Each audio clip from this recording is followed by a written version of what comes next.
یوم پاکستان کے موقع پر پاکستان کہانی کے نام سے خصوصی دستاویزی فلم تیار کی گئی ہے۔ دستاویزی فلم پاکستان کے قیام کے بعد درپیش مسائل، قائد اعظم کی قیادت اور ملک کی ترقی کے بارے میں آگاہی فراہم کرتی ہے۔ اس دستاویزی فلم میں 1965 کی جنگ میں پاکستان کی بحیثیت قوم شجاعت اور دشمن کے خلاف شاندار دفاع کا ذکر شامل ہے۔ یہ کہانی ہے ایک قوم کے سچے جذبوں کی، جب بے مثل قربانیوں کے سبب اندھیرے چھٹ گئے، ایک نیا سویرا، ایک نئی امید ملی، ایک روشن کل منتظر تھا۔ یہ کہانی ہے تخریب کے خلاف غیر متزلزل عزم اور ولولے کی۔ پاکستان کا قیام نہ صرف ایک علیحدہ ریاست کا حصول تھا، بلکہ نفرت، جبر و استبداد اور بیرونی تسلط کے خلاف نظریے کی فتح تھی، جسے سندھ سے بنگال تک عوامی پذیرائی ملی۔ میرے لیے تو یہ ایک بہت بڑا معجزہ ہے کہ ایک زمین کا ٹکڑا ہو جسے میں اپنا وطن کہہ سکوں۔ جتنی بھی نسل تھی، ہم نے یہ فیصلہ کیا یا جہاں پر اسلامی حکومت بنتی ہے یا اسلامی لوگ رہتے ہیں، ان لوگوں میں ہمارا جینا، اٹھنا بیٹھنا پروٹیکٹیو ہے، اور اس لیے ہم یہیں رہیں گے۔ عمارت گراتے دیر نہیں لگتی، اس کی تعمیر میں، اس کی ایک ایک خشت اور ایک ایک پتھر رکھنے میں پتہ نہیں کتنے لوگوں کی محنت درکار ہوتی ہے۔ وطن عزیز کو ابتدا سے ہی انتظامی مسائل، مہاجرین کی آبادکاری، ریاستوں کا الحاق اور اثاثوں کی تقسیم پر ہندوستانی ہٹ دھرمی جیسی مشکلات کا سامنا تھا۔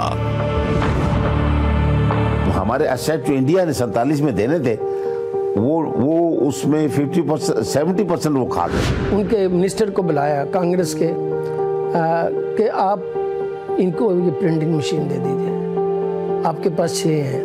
میں نے کہا نہیں ہم نہیں دیتے، ان کا ملک علیحدہ بن گیا، وہ خود خرید۔ پاکستان جو ہے اس کی تو کوئی حکومت موجود نہیں تھی، اس کا نظم نہیں تھا، وہ ایک نئی ریاست کی تشکیل ہوئی۔ ایک بیوروکریٹ 10 بیوروکریٹ کا کام کرتا تھا، اور یہ نہیں کرتا تھا کہ کسی لالچ، صرف اس کی ایک لالچ تھی کہ یہ ملک پاکستان چلے۔ ہندوستان کی سازشیں کام نہ آئیں تو 1948 میں کشمیر کے محاذ پر جنگ مسلط کر دی۔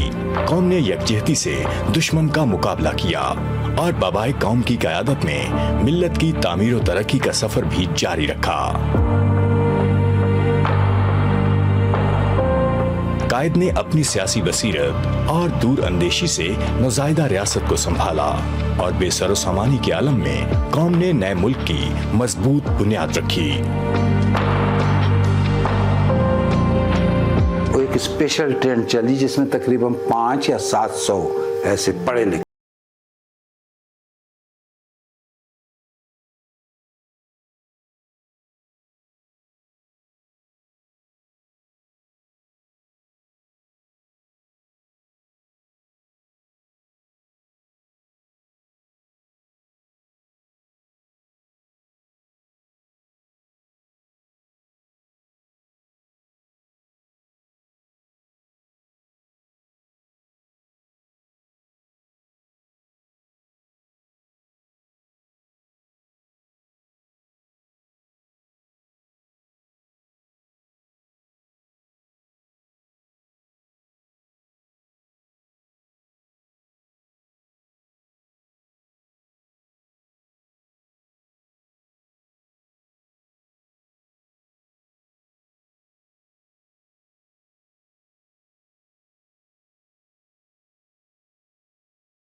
قدرت سے بابائے قوم کو کم مہلت ملی اور آزادی کا تحفہ دے کر بر صغیر کے محبوب رہنما دار فانی سے کوچ کر گئے۔ اس وقت ہم کراچی میں تھے، یہ سوگ کا عالم تھا پورا، کیونکہ وہ یہ سمجھتے تھے کہ جناح کی کامیابی اس میں ہے کہ وہ کسی ایک طبقے کو, کسی ایک فرقے کو, معاشرے کے کسی ایک حصے کو آگے نہیں بڑھا رہے تھے. قائد اعظم جو ہے 13 مہینے اس کا وہ نظر رہا. 13 مہینے بھی قائد اعظم نے ملک کو جو ہے ہر فیلڈ میں اس نے گائیڈ لائن پرووائڈ کر دی. قائد اعظم کی رحلت کے بعد قائد ملت نے سیاسی اور سفارتی محاذوں پر وطن عزیز کی باغ ڈور سنبھالی. عزم صمیم کے سبب کامیاب وسائل پر جذبہ تعمیر غالب رہا. پاکستان ترقی کی راہ پر چل نکلا. شومی قسمت بیرونی سازشوں کے باعث 1951 میں پاکستان کے پہلے منتخب وزیر اعظم کو شہید کر دیا گیا.